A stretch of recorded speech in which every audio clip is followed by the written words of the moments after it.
लोगोफोर नोंथांमोनखौ आरोबाव आंनि बे गुबुन मोनसे गोदान भिडिअहाय बरायहरनाय थाबाय दे। स' नोंथांमोननिसिम आसा खालामो भिडिअखौ जागायनायनिफ्राय जोबजासिम नायलांगोन होननानै। एक्चुअली नोंथांमोनाथ' भिडिअनि टाइटेल एबा थाम्बनेइलाव नायनानै मोनथिखाबाय जानांगौ दिनै आं मा भिडिअनि सायाव आपडेटखौ लानानै फैदों। ओमफ्राय लोगोफोर जायफोरा भिडिअखौ नायनो इन्टारेस्टेड मोनो भिडिअखौ जोबजासिम नायलांबानो जाबाय दे लोगोफोर, अब्लासो नोंथांमोना भिडिअआ मानि सोमोन्दै बुजिगोन दे लोगोफोर। ओमफ्राय लोगोफोर जायफोरा दासिमबो चेनेलाव गोदानै फैनानै दं अब्ला चेनेलखौ साबस्क्राइब खालामना लाबानो जाबाय दे लोगोफोर, जाहाथे बेबायदिनो गोदान भिडिअफोरनि आपडेटखौ नोंथांमोना सिगांग्रो मोननो हायो दे लोगोफोर।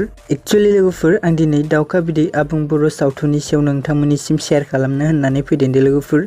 ओमफ्राय लोगोफोर बे आबुं बर' सावथुननि एपिसोड 5 भिडिअखौबो जोंहा डेम'दि क्रिएशन इउटुब चेनेला रिलिज खालामना होबाय दे लोगोफोर। स' लोगोफोर जाय बिथांमोना दासिमबो जुदि बे दावखा बिदै आबुं बर' सावथुननि एपिसोड 5 भिडिअखौ नायाखै अब्ला डेम'दि क्रिएशन इउटुब चेनेलाव थांनानै भिडिअखौ नायहैबानो जाबाय दे लोगोफोर। ओमफ्राय लोगोफोर बे भिडिअनि लिंकखौ आं डिसक्रिप्शनावबो होनानै होदों दे लोगोफोर, स' नोंथांमोना चेक खालामना नायहैबानो जाबाय दे।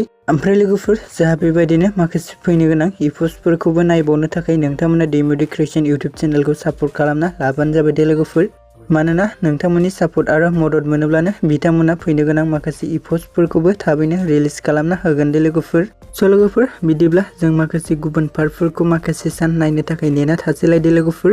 स' लोगोफोर बिदिब्ला दिनैनि आपडेटआ बेखिनियानोमोन दे लोगोफोर। स' नोंथांमोन भिडिअखौ नायनानै जुदि मोजां मोनदों अब्ला चेनेलखौ साबस्क्राइब, भिडिअखौ लाइक आरो कमेन्ट खालामनो दाबाव दे लोगोफोर। गोजोन्थों।